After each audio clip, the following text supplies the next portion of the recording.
Success isn't accidental, it's designed. It's the direct effect of the behaviors you integrate into your life. Because no matter how great your aspirations are, how daring your vision is, or how much potential you possess, if your everyday habits don't fit with that vision, it will never materialize. Most people want success, yet they live with habits that ensure mediocrity. They profess they want to win, but their actions indicate otherwise. They talk about change, yet their patterns never shift. They make goals, yet live in cycles. They make plans, but their habits hinder their development. The truth is, your habits will always prevail. They will either shape you or shatter you. They will either match your potential or ruin it. They will either pull you forward with calm vigor or drag you back silently. You don't climb to the level of your ambitions. You sink to the level of your systems. And your systems are simply the collection of habits you practice every single day. That's why you can't merely hope for success. You can't wait on discipline. You can't rely on motivation.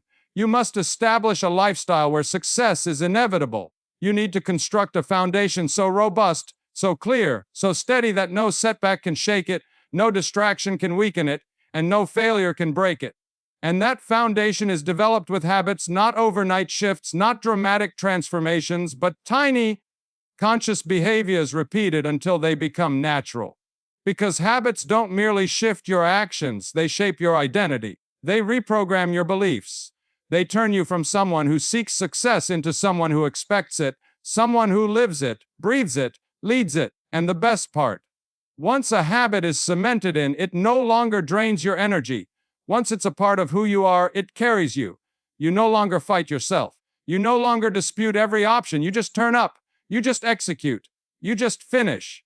And when that level of constancy becomes your standard, your outcomes multiply. You begin moving quicker than you dreamed imaginable. Because now, you're no longer depending on brief bursts, you're fueled by rhythm. You're no longer locked in cycles of stop and go, you're making steady, unstoppable progress. The individuals who win, the ones you admire, the ones who seem to be cut from a different cloth, they're not unique. They've merely formed different habits. They made different options. They schooled themselves to live differently, think differently, behave differently. And those habits, they're not a secret. They're available to you right now. You can adopt them. You can install them. You can train yourself to live at that level. But you have to be willing to take responsibility. You have to be ready to unlearn the behaviors that led you here and replace them with the ones that will take you there. This isn't about adding more to your life.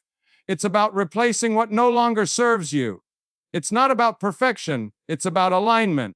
It's about developing a system of behaviors so firmly related to your goal that your habits carry you, even on the rough days. Success is not something you chase. It's something you attract by becoming the appropriate person. And that person, the version of you performing at the highest level, is formed habit by habit, action by action, day by day. The first crucial habit that will determine your success more than talent, more than motivation, even more than discipline at the outset, is the practice of owning your time. The way you treat time influences everything else: your productivity, your outcomes, your peace, your growth. If you waste it, you lose control of your future. If you master it, you start developing momentum that compounds across every area of your life. And yet most people live as time is unlimited. They behave as there will always be more hours, more days, more chances. But there won't be. Your time is not a resource you can reclaim. Every hour you waste is gone. Every morning you neglect is a squandered chance. Every evening you check out is another moment to grow that slipped through your fingers. You have to stop treating time carelessly, because the people who win, who actually win, treat time as a sacred asset. They don't waste it. They don't give it away. They don't let others determine it. They protect it like their life depends on it, because it does. So how do you establish that habit? You start with clarity. If you don't know what matters most, everything feels important.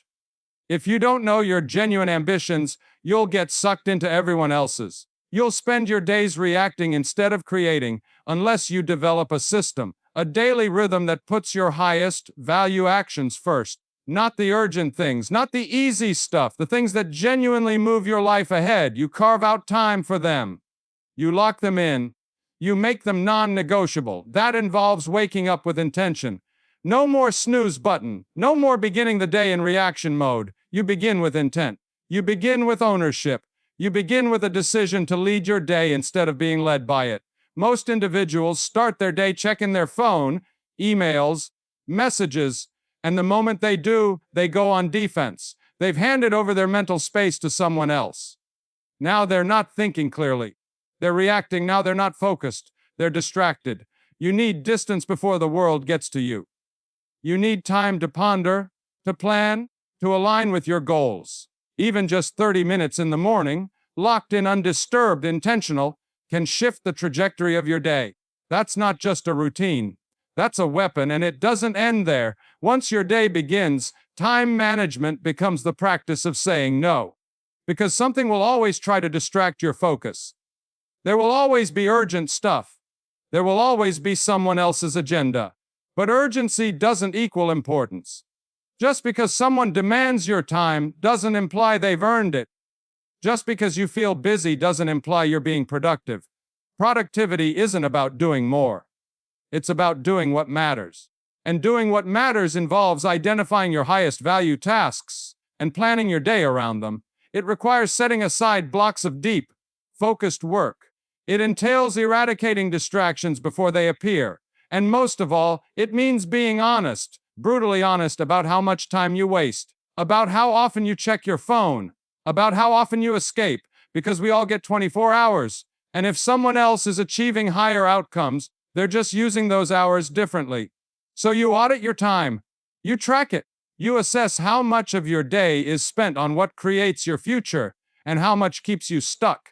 And when you recognize the truth, you change, not by exerting effort, but by developing habits that make it automatic. You schedule what matters. You build anchors into your day. Set rituals that keep you anchored. You minimize decisions because every choice costs energy, and the more energy you spend selecting when to do something, the less likely you are to follow through. Successful individuals don't make 100 different decisions every day. They make a few, and they make them in advance. They eat the same meals, organize their weeks, and develop patterns that make implementation simpler. That's not dull, that's strategic. Freedom doesn't come from doing whatever you want. It comes from creating structure that frees your mind to focus on what matters most. If you want to become outstanding at anything, you need undisturbed time to practice, research, reflect, and create. That means defending your time like it's your life, because it is. When you do, when you consistently show up during those focus periods, everything shifts. Your job improves, your energy increases, your thinking clears, and your confidence builds. You start appreciating yourself because you're no longer responding, wandering, or just getting by. You're constructing something with intention, purpose, and momentum. The more you do it, the more natural it becomes. What used to feel like effort becomes automatic. What was once challenging becomes your baseline. Your habits coincide with your goals, and your time serves your future. The second important habit for success is mastering your focus. Time without attention is wasted. Motion without concentration leads nowhere. You can show there, but if your mind isn't sharp, if you're scattered, distracted, you'll spend hours working with nothing to show for it. The world is loud, always buzzing, always asking for your attention. If you don't train yourself to protect your focus, you'll live your life in fragments. 10 seconds here, 30 seconds there, 5 minutes of TV, 10 minutes of multitasking. Before you know it, your day is gone and nothing substantial is done. Focus is the new money in a distracted world. The ability to focus is a superpower, the difference between people who create at an elite level and others stuck in busy work. It's the gap between those who execute and those who merely speak about executing. You cannot reach your potential unless you learn to direct your attention fully. Deep focus is crucial since your attention is the gateway to your thoughts. What you focus on expands, what you disregard vanishes, what you feed grows stronger. Yet, most people feed the wrong things. They feed distraction, worry, and fear. They dedicate their best attention to low-value inputs, then wonder why their results are subpar. You must take control of what enters your thoughts. That includes screening your inputs, cutting out noise, and saying no to distractions, shallow conversations, and routines that keep your mind busy but never develop it. If your head is cluttered, there's no room for vision. If your thoughts are scattered, your decisions weaken. If your attention is divided, your results dilute. You must develop your focus like a muscle. Start with a basic rule. Eliminate multitasking. You may think you're doing numerous things at once, but you're not. You're just switching rapidly, losing momentum every time. Each changeover drains your brain's traction. It takes time to re-establish speed and presence. Over time, this dulls your edge. Focus implies going all in on one task, one priority, one intention at a time. It implies blocking time to go deep, not wide. It means giving your finest energy to your highest value work, not what's easy or urgent, but what actually matters. To do this, build circumstances that assist focus, physical areas devoid of distraction, mental spaces free of disorder. Be clear on your most critical work and protect undisturbed time to perform it. This isn't built overnight. It's trained little by bit, one focused block at a time. The more you practice, the easier it gets. You begin to embrace step one, clarity, and cease craving noise. The truth is, the world has conditioned you to be distracted. To pursue novelty, check your phone frequently, watch TV all day. But that wiring can be undone. And it must be. If you want to make art that actually counts, start small. Build the muscle. Block 25 minutes for deep work, no television, no interruptions. One task, maximum intensity, then rest, repeat. Build up. Expand your capacity. Learn what it feels like to go deep. Once you taste it, once you experience the momentum from prolonged focus, you'll never want to go back. You'll start protecting that place. You'll crave the stillness. You'll guard your thoughts with the zeal of someone who appreciates its value. Because your mind is your biggest asset. If it's continuously scattered, always reacting, pushed in 10 directions, you'll never reach your peak level. But if it's trained, focused, and present, you become unstoppable. You make better decisions, execute faster, and notice subtleties others miss. You do work that's not simply effective but exceptional, because now you're not just showing up. You're arriving with full presence, precision, and power. When focus becomes a habit, your whole life sharpens. Your conversations improve, your partnerships deepen, your thoughts gain weight, your acts gain impact. You are no longer scattered, you are fixed. So do the work. Rebuild your attention. Create rituals that protect your focus. Say no to the noise, yes to depth. Train your mind to concentrate, to lock in, to go all the way. The person who can focus in a distracted world will always triumph. The third important habit for enduring success is regulating your physical energy. Your body is not independent from your aspirations. It's not a side feature. It's the vessel that carries you through everything. If your energy is low, your standards will fall. If your body is fatigued, your intellect won't be keen. If your system is weak, your performance will break. No matter how driven you are, you cannot achieve high-level production from a depleted system. You cannot expect focus, clarity, consistency, execution, or confidence from a body operating on fumes. Yet that's how most people live. They push through tiredness, fuel themselves with caffeine and stress, live in survival mode, then wonder why inspiration fades, mood sinks, and consistency breaks down. Your physical energy is not optional. It's essential, it's the foundation.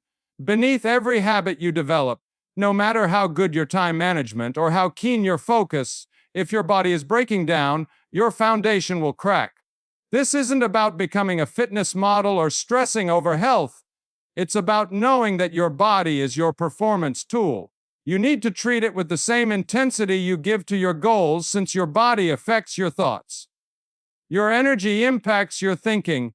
Your physiology molds your psychology. The first habit you need is mobility. You can't remain there for hours and expect your brain to stay sharp. You weren't meant for stillness, you were designed to move.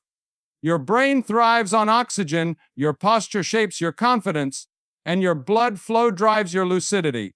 Without daily movement, you're cutting your capability before the day even begins. You don't need to work out for hours or become a bodybuilder. You need a system of daily motion, walking, stretching, lifting, moving your body with intention. Something that gets your blood flowing, awakens your neurological system, and signals we're here, alive, and ready. This isn't about workout, it's about energy. It's about developing a physiological state that supports focus, discipline, and execution. The more consistent it becomes, the more natural it feels. Your body starts working for you instead of against you. Then there's sleep, the non-negotiable foundation most people see as optional. Your brain cannot recuperate without it. Your hormones cannot regulate without it. Your creativity, discipline, memory, and emotional control all depend on the quality of your sleep. You cannot hustle your way through sleep deprivation. You can't trick your system. You might disguise it temporarily, but eventually it catches up. When it occurs, it's not only your energy that breaks, it's your consistency, your routines, and your momentum. So, approach sleep like a strategic weapon. Create a wind-down regimen.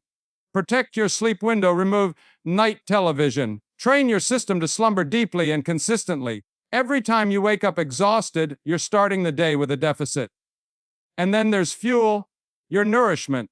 Your body is a performance machine, and what you feed it dictates how it runs. Most people put junk into their system and expect peak performance. They eat for comfort, not for insight. They eat for ease, not for energy.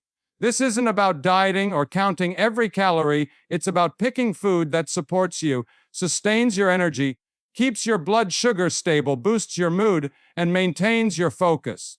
Because you can't generate momentum if your energy crashes every afternoon. You can't be consistent if your thinking is hazy. You can't lead yourself if you're locked in a cycle of peaks and valleys. You don't need perfection, you need intention. A few high-impact shifts that raise your baseline: more water, more protein, more genuine food, less chemicals, fewer spikes, fewer things that deplete your energy. You need to build recovery into your routine. Success isn't about running 100 miles per hour every day. It's about managing intensity, understanding when to push and when to pull back, when to go hard and when to rest. Because rehabilitation isn't a break from achievement, it's part of it.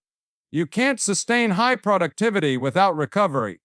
Just like you can't grow strength without rest between sets, you can't achieve long-term success without space to reset. So you establish habits that help you unwind, unplug, breathe. Walks, meditation, reading, time away from devices, reflection, anything that relaxes your nervous system and resets your energy. The calmer you are, the clearer you think. The clearer you think, the better conclusions you make. You don't wait until burnout forces you to slow down. You arrange recovery like you schedule work. You create room to restore so you can return stronger. Because that's what this is actually about: resilience, longevity, consistency. Success isn't about what you can do in a day. It's about what you can sustain over months, years, a lifetime. And it's not feasible without high energy, without a system that supports your performance, without a physique that matches the demands of your goals. The fourth important habit to lock in your success is emotional regulation. Because even if your time is disciplined, your attention keen, your energy robust, if you can't handle your emotions, you'll crack under pressure. You'll make rash decisions, react instead of respond, and one emotional outburst can destroy weeks or even years of improvement. Your emotions are signals, not problems. They are not adversaries but messengers attempting to teach you something. If you don't learn to hear them, if you don't train yourself to respond instead of react, your emotions will take your life off track. Most people are emotionally reactive. Something disturbs them, and they lash out. Something goes wrong, and they spiral. Something triggers them, and they lose their discipline, clarity, and control. Then they say things they don't mean, do things they regret, and end up cleaning a mess they didn't have to make. You cannot live at your finest level if your emotions dominate the show. You cannot progress consistently if you're a prisoner to your moods. You must become the kind of person who feels everything, but still chooses your reaction. You don't repress your emotions, you regulate them, master them, channel them. That begins with awareness, because most emotional reactions are unconscious. Patterns, scripts, loops installed years ago. Unless you calm down and watch, you'll keep recreating the same scenes, thinking it's just who you are. But you're not your reactions. You're not your outbursts or your old emotional behaviors. You are what you choose. And if you want to elevate your life, you have to raise the way you feel, interpret, and respond to emotions. That requires learning to pause in the space between stimuli and response. There's power in the space between what happened and what you do next. Your future is shaped there. Most people never use that space. They react immediately, habitually, emotionally. But when you pause, even for a breath, you generate leverage, room to ask better questions, to step back and see the complete picture. You give yourself an opportunity to answer from your highest self, not your most wounded self. This is not weakness, it is strength. Emotional regulation isn't about being robotic, it's about becoming more conscious, stable, and grounded so that when life throws turbulence your way, which it will, you don't crumble or combust. You stay anchored. That steadiness helps you lead, execute, and grow. You're no longer wasting time cleaning up mental messes. You're not killing relationships in a moment of anger.